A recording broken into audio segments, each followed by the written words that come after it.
അപ്പോൾ നമ്പർ 1 കേരളം എന്ന് പറയുന്നത് ഒരു ഡിപ്പാർട്ട്മെൻറ്റിൽ ഒരു ഡോക്ടർ മാത്രം ഉള്ളതാണ് നമ്പർ 1. അതായത് 1 എന്ന് പറഞ്ഞാൽ ഒറ്റ ഡോക്ടറേ ഉള്ളൂ.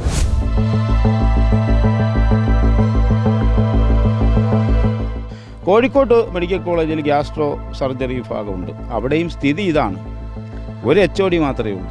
ഇതെല്ലാം കണ്ടിട്ടും കേട്ടിട്ടും ഇവിടെ ഒരു ആരോഗ്യമന്ത്രിയുണ്ട്.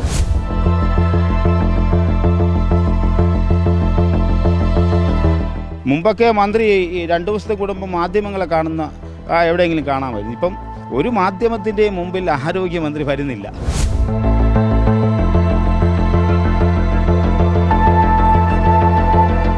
കാരണം ബ്ലോക്കിൻ്റെ മാത്രമേ നടക്കുന്നുള്ളൂ. അവിടെ ഡോക്ടറില്ല, ഉപകരണങ്ങളില്ല. അഥവാ ഉപകരണങ്ങൾ ഉണ്ടെങ്കിൽ തന്നെ ഉപയോഗിക്കാൻ ആവശ്യമായ ടെക്നീഷ്യന്മാരില്ല.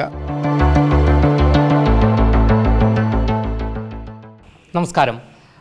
തിരുവനന്തപുരം മെഡിക്കൽ കോളേജിൽ ജീവനക്കാർ ഇല്ലാത്തതിനെ തുടർന്ന് ഗ്യാസ്ട്രോ സർജറി നിർത്തിവെക്കുന്നതായുള്ള റിപ്പോർട്ട് ഇക്കഴിഞ്ഞ മാസം 26-ാം തീയതിയാണ് പുറത്ത് വന്നത്. ഇതുമായി ബന്ധപ്പെട്ട് സൂപ്രണ്ടിന് വകുപ്പ് മേധാവി തന്നെ കത്ത് അയക്കുകയായിരുന്നു. എന്തുകൊണ്ടാണ് ഇത്തരത്തിൽ ജീവനക്കാർ ഇല്ലാത്തത്? ഇത്തരത്തിലൊരു പ്രതിസന്ധിയിലൂടെ ആരോഗ്യ മേഖല കടന്നു പോകാനുള്ള സാഹചര്യം എന്താണ്? ഈ ഒരു വിഷയത്തിൽ ഇപ്പോൾ മറുനാടനോട് പ്രതികരിക്കുകയാണ് പൊതുപ്രവർത്തകനായ ശ്രീകാര്യം ശ്രീകുമാർ. ഇക്കഴിഞ്ഞ മാസം ഈ തിരുവനന്തപുരം മെഡിക്കൽ കോളേജിൽ ഗ്യാസ്ട്രോ സർജറി നിർത്തിവെക്കുന്നു. ഏറെ പ്രതിസന്ധിയിലൂടെയാണ് കടന്നു പോകുന്നത്. ഇതുമായി ബന്ധപ്പെട്ട് സൂപ്രണ്ടിന് വകുപ്പ് മേധാവി ഉൾപ്പെടെ കത്തയച്ചിരുന്നു. എന്തുകൊണ്ടായിരിക്കും ഇത്തരത്തിലൊരു പ്രതിസന്ധി നിലനിൽക്കുന്നത്? നിലവിൽ ആ കത്തയച്ചതിന് എന്തെങ്കിലും തീരുമാനമുണ്ടായോ?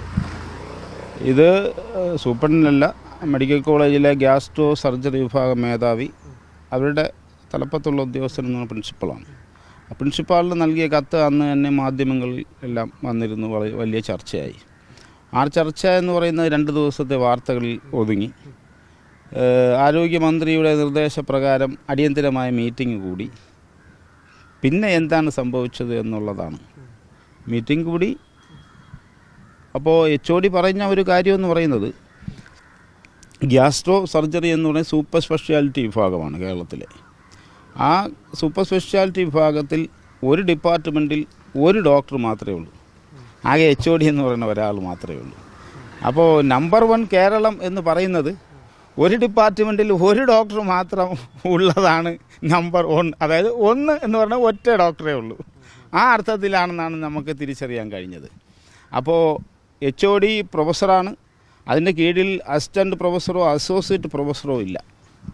ഒരു ഡോക്ടർ തന്നെ രോഗികളെ കാണണം, OP ദിവസം രോഗികളെ കാണണം, തിയേറ്റർ ദിവസം ഓപ്പറേഷൻ നടത്തണം, അല്ലാത്ത സമയങ്ങളിൽ കാഷ്വാലിറ്റിയിൽ പോകണം. കാഷ്വാലിറ്റിയും ഇല്ലെങ്കിൽ മറ്റു വാർഡുകളിൽ കിടക്കുന്ന ഗ്യാസ്ട്രോ സർജറി രോഗികളെ പോയി കാണണം.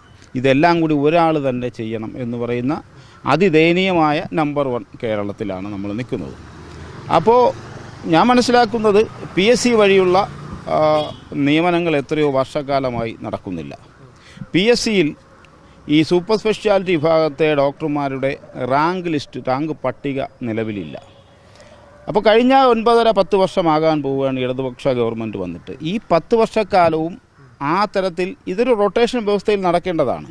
PSCക്ക് റിപ്പോർട്ട് ചെയ്യുക, PSC പരീക്ഷ നടത്തി റാങ്ക് ലിസ്റ്റ് പ്രസിദ്ധീകരിക്കുക, അതനുസരിച്ച് ഡോക്ടർമാരെ ഇങ്ങോട്ട് സർക്കാർ ആശുപത്രി മെഡിക്കൽ കോളേജുകളിലേക്ക് നിയമിക്കുക. ഈ ഒരു പ്രവർത്തനം എന്ന് പറയുന്നത് കഴിഞ്ഞ 10 വർഷക്കാലം നടന്നില്ല എന്നുള്ളതിൻ്റെ ഏറ്റവും വലിയ ദുരന്തം ഇപ്പോഴും ഇനിയുള്ള കാലഘട്ടങ്ങളിൽ നമ്മൾ അനുഭവിക്കാൻ പോവുകയാണ്. ഇതിവിടത്തെ മാത്രം പ്രശ്നമല്ല. കോഴിക്കോട് മെഡിക്കൽ കോളേജിൽ ഗ്യാസ്ട്രോ സർജറി വിഭാഗമുണ്ട്. അവിടെയും സ്ഥിതി ഇതാണ്, ഒരു HOD മാത്രമേ ഉള്ളൂ. പിന്നെ ഈ PG കഴിഞ്ഞ് PGയും ആ റെസിഡൻറ്റ് ഡോക്ടർമാരും മാത്രമേ ഇവിടെ ഉള്ളൂ. അതേസമയം കോട്ടയം മെഡിക്കൽ കോളേജ് ഈ വിഭാഗത്തിന് ഒരു ഡോക്ടർ തന്നെ ഇല്ല. ഉണ്ടായിരുന്ന ഡോക്ടറും കൂടെ രാജിവെച്ച് പോയി എന്നാണ് ഞാൻ മനസ്സിലാക്കുന്നത്. ഏറ്റവും പ്രധാനപ്പെട്ട ഡോക്ടർമാർ തന്നെ എത്രയോ വർഷക്കാലമായി ആവശ്യപ്പെട്ടുകൊണ്ടിരിക്കുകയാണ്. അവർക്ക് എത്രയോ 2016 മുതലുള്ള ശമ്പള കുടിശ്ശിക അവർക്ക് ലഭിക്കണം. അവർ സമരം നടത്തിക്കൊണ്ടിരിക്കുകയാണ്.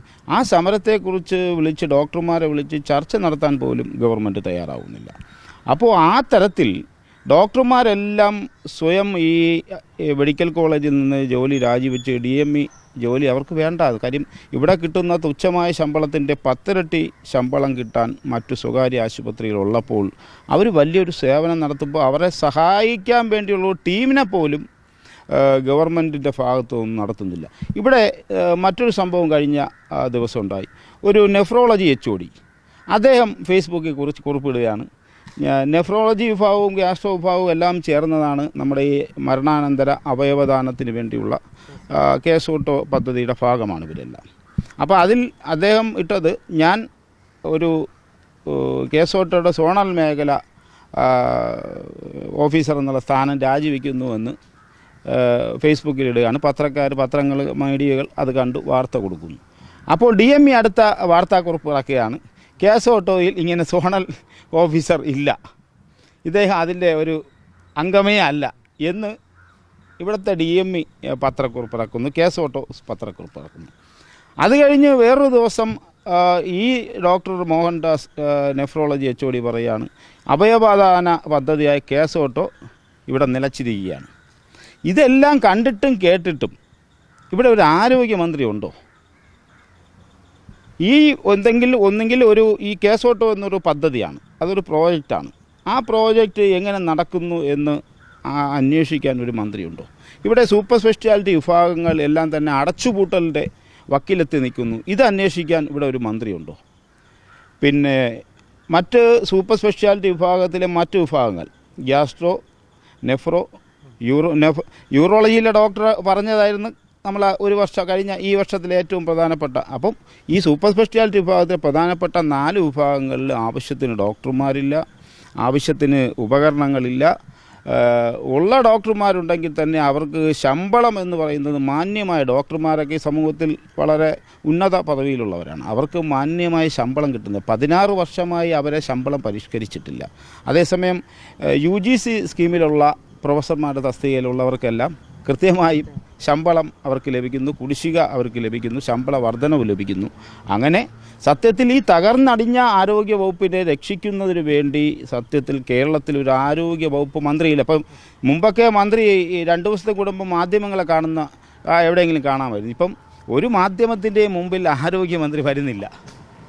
നിങ്ങൾ കണ്ടിട്ട് എത്രയോ നാളുകളാവും. അപ്പോൾ ആരോഗ്യമന്ത്രിക്ക് ഇതിനെ സംബന്ധിച്ച് ജനങ്ങളോടൊന്നും പറയുവാനുമില്ല, ഇവിടുത്തെ പോരായ്മകൾ പരിഹരിക്കുവാനുള്ള യാതൊരു താല്പര്യവുമില്ല. എനിക്ക് തോന്നുന്നു 1-2 മാസം കൂടി കഴിഞ്ഞാൽ ഇത് മതിയാക്കി പോവുകയല്ലേ എന്നുള്ളത് മുൻകരുതൽ എടുത്തുകൊണ്ട് മന്ത്രിക്ക് വേറെ പണി എന്തെങ്കിലും ഉണ്ടെങ്കിൽ അത് നോക്കുന്നു എന്നാണ് എനിക്ക് തോന്നുന്നു. വളരെ ദയനീയമാണ്.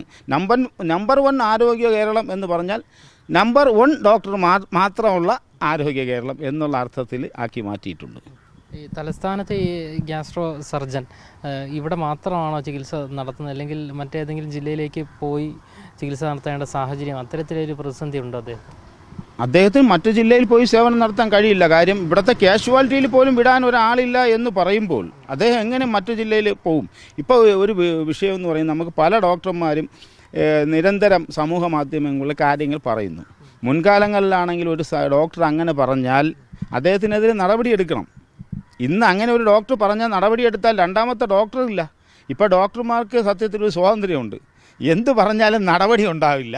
ഇപ്പം ഗ്യാസ്ട്രോ ആയാലും യൂറോളജി ആയാലും ന്യൂറോ ആയാലും ഇവർക്ക് സസ്പെൻഷൻ നടപടി എടുത്താൽ പിന്നെ നാളെ മന്ത്രി തന്നെ വന്നിരുന്ന് പരിശോധിക്കേണ്ടി വരും.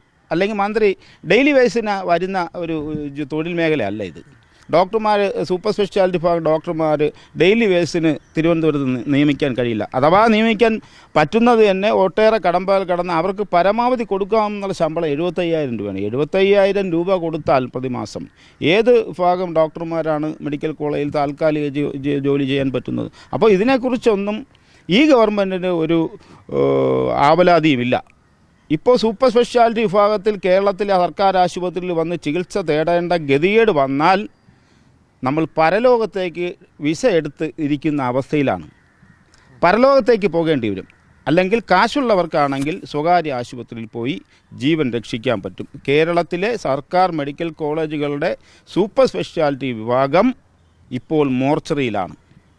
സൂപ്പർ സ്പെഷ്യാലിറ്റി വിഭാഗത്തിന് യാതൊരു ചികിത്സയും ലഭിക്കുന്നില്ല, ഡോക്ടർമാരുമില്ല, അത് വേണ്ടപ്പെട്ട ഉപകരണങ്ങളില്ല. പൂർണ്ണമായും കഴിഞ്ഞ UP മൻമോഹൻ സിംഗ് ആ ഗവൺമെൻറ് ഉള്ളപ്പോഴാണ് സൂപ്പർ സ്പെഷ്യാലിറ്റി വിഭാഗത്തിന് വേണ്ടി കേന്ദ്രത്തിൻ്റെ കോടിക്കണക്കിന് 100 കോടി 150 കോടിയൊക്കെയാണ് അന്ന് നമ്മുടെ മെഡിക്കൽ കോളേജിന് അനുവദിച്ചത്. അങ്ങനെ കേരളത്തിൽ ആദ്യമായി സൂപ്പർ സ്പെഷ്യാലിറ്റി വിഭാഗം തിരുവനന്തപുരത്താണ് ആരംഭിക്കുക. അതിനുശേഷമാണ് കോഴിക്കോടും കോട്ടയം ആലപ്പുഴയിൽ ഈ അടുത്ത കാലത്താണ് സൂപ്പർ സ്പെഷ്യാലിറ്റി ബ്ലോക്കിൻ്റെ ഉദ്ഘാടനം നടന്നത്. പക്ഷേ ഈ ഉദ്ഘാടനം ബ്ലോക്കിൻ്റെ മാത്രമേ നടക്കുന്നുള്ളൂ.